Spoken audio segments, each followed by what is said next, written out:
Presento nada más para... Apagado. Ahí está. Uno antes. Menciono rápidamente como los 10 criterios que creo yo principales. Esta se supone que es la lectura que ustedes hicieron, de hecho, ¿no? Sí, no, sí. Más o menos. Entonces, ya saben un poco a lo que voy, ¿no?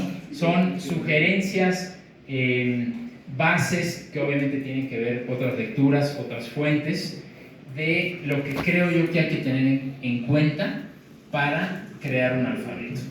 Entonces, lo primero vuelvo con la segunda diapositiva. Hay que escribir, hay que tener producción textual. Si no hay producción textual, no sabemos dónde nos vamos a atorar. Todo queda de manera muy abstracta. Hay que producir, producir y producir. La siguiente, Miguel. La arbitrariedad del signo. Esto puede sonar un poquito abstracto en principio, pero la idea básica es que el alfabeto es una convención social.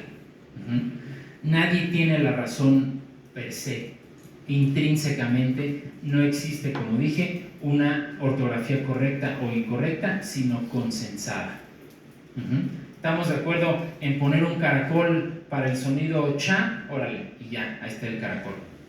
No nos gusta el caracol, preferimos una CH, bueno, pues la CH, ¿sí? Hay que discutirlo y hay que llegar a un consenso, a un acuerdo que se renueve constantemente. La siguiente, seguimos, ahí está el caracol, me lo salto. El alfabeto debe tener base fonológica. No voy a entrar en esos detalles, podría ser morfológica, podría ser fonética, podría tener otros argumentos, por supuesto extralingüísticos. La idea es que el alfabeto represente fonemas. Esa es la idea clave que les quiero compartir. El alfabeto debe representar fonemas. Cada letra es un fonema. Siguiente. Siguiente. Seguimos. Esto más o menos ya lo mencioné de alguna manera.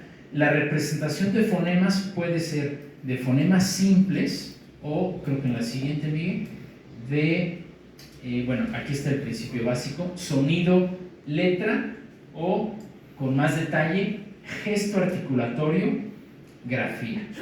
¿A qué me refiero? Salud. Podemos tener fonemas simples que corresponden a una grafía. Las africadas corresponden a dos, como la che. Y los fonemas complejos corresponden a dos o más grafías. La siguiente, la siguiente, esto a lo mejor lo voy a explicar Isra con más detalle, pero en mazateco, por ejemplo, tenemos un fonema simple como la T. Esa T se puede aspirar, le agregamos una J. Se puede glotalizar, le agregamos la apóstrofe. Se puede prenasalizar, está la N. Son las tres características básicas que se pueden combinar. Y luego puedo tener sobrecombinaciones, es decir, trígrafos. Entonces una oclusiva preaspirada, prenasalizada, posaspirada.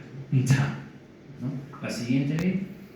Y se complejiza aquí, sobre todo los huautlecos, gente de Chichotla, quisieron complicarse la vida, ¿no? Y entonces le echaron ganas a toda la fonología interna, ¿no? Tenemos una che retrofleja, shra, una aspirada, shra, una glotalizada, una prenasalizada y retrofleja. Y la reina de la corona, ¿cuántas letras hay?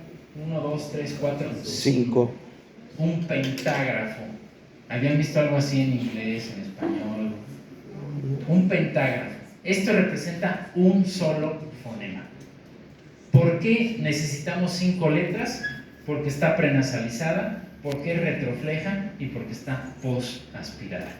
Es una maravilla para los fonólogos, ¿no? La siguiente, coherencia interna en el sistema.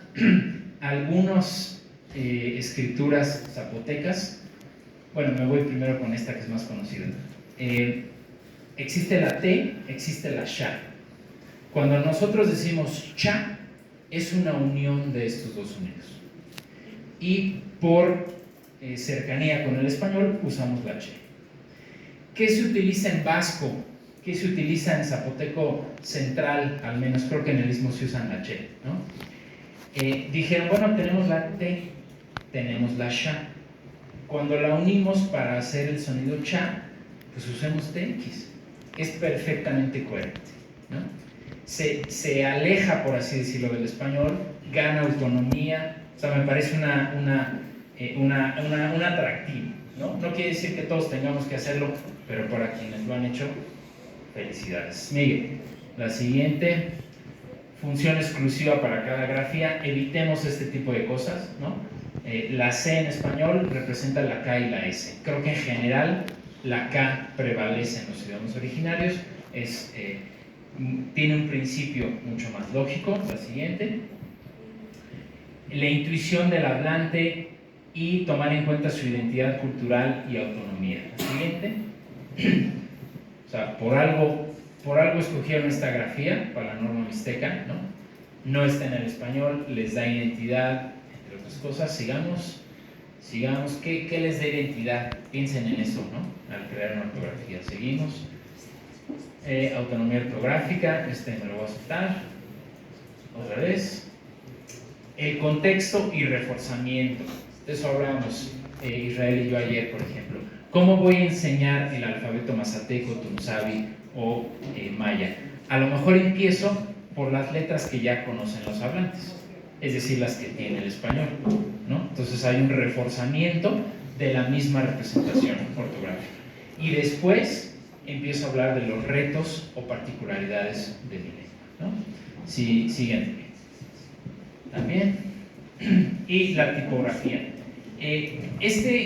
Tendría cada vez que ser menos problemático para nosotros, ¿no? Es decir, la tecnología tendría que estar al servicio de la escritura y no viceversa, ¿verdad? No siempre es sencillo, entonces, bueno, es una cuestión de balancearlo, ¿no? Y de ver pros y contras. Entonces, buscar y crear dispositivos, celulares, computadoras que me permitan escribir de la forma que yo quiera, ¿no? Y no restringirme a un teclado en específico. Pero esto hay que tomarlo en cuenta, evidentemente. La siguiente, Miguel. Y bueno, conclusiones generales. Les dejo estos temas para cuando platiquen en sus talleres.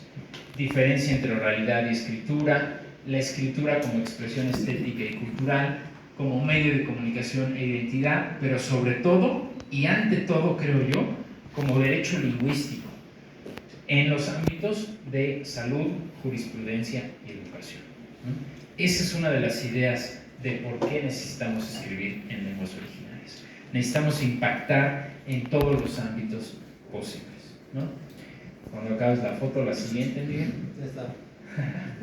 Tengamos esto en cuenta, ¿no? Estamos en el decenio de las lenguas indígenas, nos quedan varios años para impulsarlo, para festejar, para hacer ruido.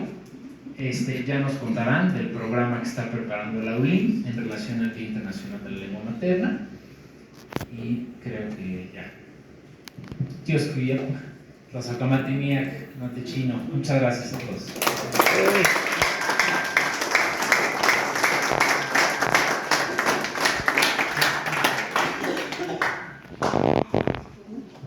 Muchas gracias, doctor Mario. Pues vamos a dar paso a la siguiente ponencia con el doctorante Israel. ¿Dónde está? Creo que ya se perdió. Las preguntas, perdón, las preguntas, es cierto.